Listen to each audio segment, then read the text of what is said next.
Hey everybody, Sean here from RADBMX Builds, and I have some breaking bad news in the BMX community. GT is no more. That's right, you heard me. GT is no longer in existence as of this week right now. Some really big news just hit the bike world, and I'm gonna break it down for you and tell you how it's gone from Gary Turner to where it currently is and what the future holds for GT. So buckle in. This is not great news for us bike builders, race teams, all kinds of people in the BMX community are gonna be impacted by this, and you're not gonna wanna miss this video. So buckle in, let's get into it. Okay, in 1972, Gary Turner, the initials GT, used his background to make the very first chrome moly race bike for his son and my friend, Craig Turner. Craig started using those bikes at the track, and all the other dads thought, that's the raddest bike, because all the other bikes on the track then were modified Schwinn Stingrays and bikes like that. So to have a fully chrome moly BMX bike was just groundbreaking, and everyone wanted in on it. So Craig was out there in the Southern California area, just dominating the tracks with one of the raddest bikes out there. Gary's background comes from welding, drag racing, so he knew how to use chrome moly, weld it together, and he created the first GT bike. And then in 1977, GT Bicycles was established in my hometown, Fullerton, California, with Richard Long.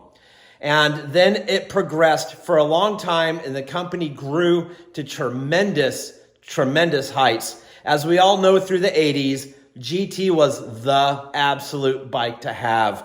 But then in 1993, GT went public, and Bain Capital became the controlling interest of GT.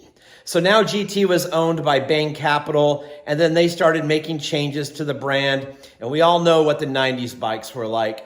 Personally, not my favorite from 93, 94 moving forward, but it was under new ownership, and that's just the way things go.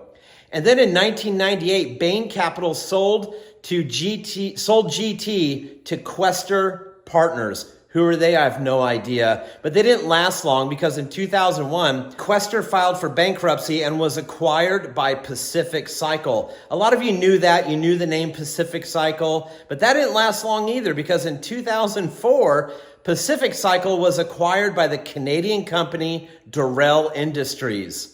So now, oh my gosh, GT is owned by a Canadian company. It's not even an American company anymore.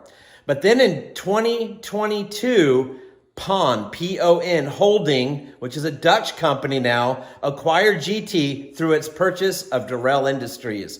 And under PON Holding, they have other brands like Cannondale, Schwinn, and Mongoose.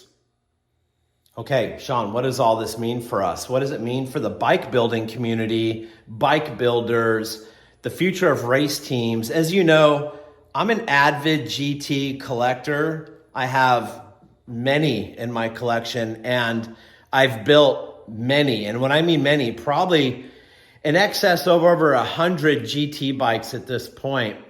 And what that means for us is they're selling off all of their inventory. I've already been on the phone with online distributors this morning that have bought everything they can possibly buy to fill up their inventory, because GT is no longer going to be making things like handlebars, bottom brackets, cranks, stems, all the parts and pieces that us bike builders rely on to build really rad bikes with the GT logo on them are now going to be no longer made. They're going to become harder to get. They're going to become more unavailable to you and I to build these bikes. So man, it's already happening. People are buying them up. And you know what that means for bike builders, collectors, flippers, people that just want to buy bikes. When things become extinct, when things become hard or rare, that means they become more expensive. And this industry already is extremely expensive if you want to build a bike. So it just got worse. That's bad news for us. What's the good news is those parts are still out there in abundance in some places. And if you know where to look, You can go buy them right now, and I recommend you probably do that. I've already got on the phone. I've already made some purchases because I know in a few months, 6 months, a year, these abundant parts and pieces are going to become really hard to find. And, you know, GT Power Series cranks, 175 millimeter, just like these, and the polished arms, retail right now for about $169, and that's already a lot of money, right? You still got to buy the 22 millimeter bottom bracket, and they're not cheap either. So we're looking at over $200 for cranks and bottom bracket, and now it's just going to start to go through the roof. $200 plus just for cranks and a bottom bracket. What does that mean when you start building the entire bike? GT stems, GT bars, you name it, these prices are going to drive bike prices through the roof. Okay, I pulled this bike out just to give an example. These are the cranks I'm referring to. These are the Repop GT Power Series cranks. And you can see behind back there, the American bottom bracket. That's a GT 22 millimeter American bottom bracket. And GT is a little bit different because the spindle inside here is 22 millimeter, where a lot of them are 19 millimeter, like the red lines, and bottom brackets are pretty abundant and cheap. However, GT 22 millimeter bottom brackets are not. So these are going to get really hard to come by really soon. Okay, I just took down one of my absolute favorite builds that I've done, and I think it's important for this video because I want to show you some of the parts and pieces that I've been talking about. They're going to be hard to come by. So this is a 1989 GT Pro Series build that I did, and I'm going to be real frank, it's one of my favorite bikes. I don't plan on getting rid of this bike at all, especially now with what's going on. So some of the parts I'm talking about as we move in here are the GT 4-piece bars. And what's really rad about these bars is the stamping on the bottom. You can see how they say GT underneath there. These 4-piece, kind of reminiscent of a Performer handlebar, are some of the coolest handlebars out there in my opinion. And again, these are some of the things you're gonna see start to disappear. What else? The GT LP5 20 by 1.75 tire on this bike will also be going away. These come in black, these come in white, and they definitely come in different sizes, like 26 inch. Those are gonna start to go away. I'm running the GT Power Series 175 arm length polished cranks on this bike also, and I just talked about those. Okay, and honestly, that's all that's really gonna affect somebody like me in the bike building area, if you will, or atmosphere. But it's kind of a shame to see such a large brand go. Maybe somebody else will buy it up. Maybe somebody else will relaunch it like it has so many times in the past.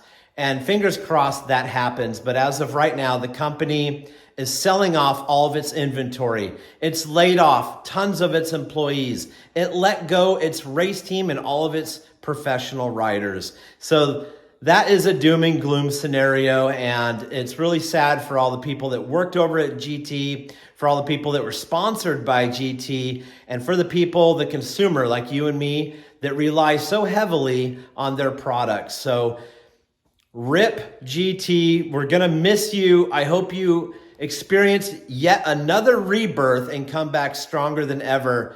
And why not? This is a great opportunity. Some of the new bikes that GT's been producing have just been absolutely disgusting and ugly, and the worst paint jobs I've ever seen in my life. And I'm gonna take that stab because why not? I can. But I've done a video where I've done new GT bikes and then re-powder coated them, re-decaled them, put a whole bunch of different parts on them, and in my own words said, this is the way GT should have done it. So to the new owners, if there are any, if you do buy this brand and you intend on making retro bikes, please look back on the history of GT in its prime in the 80s and use those colors, those parts, those components, and then you will really appeal to the retro old school guys like me. So I wish them the best. I hope for a great, great future. And for those that are watching, buy what you can while you can before it just becomes obsolete. I hope this didn't really put a damper on everyone's mood, but it had to be said, it had to be brought up. The holidays are coming, trying to keep it positive, but on a positive note, every single day from Christmas to New Year's, we're gonna upload a new video. So I'm in the shop filming, and editing, so you have something to do on your Christmas break by watching RADBMX Builds on YouTube every single day from Christmas to New Year's. So make sure you subscribe. Thanks for watching the video. Keep those positive thoughts, and as always, stay rad.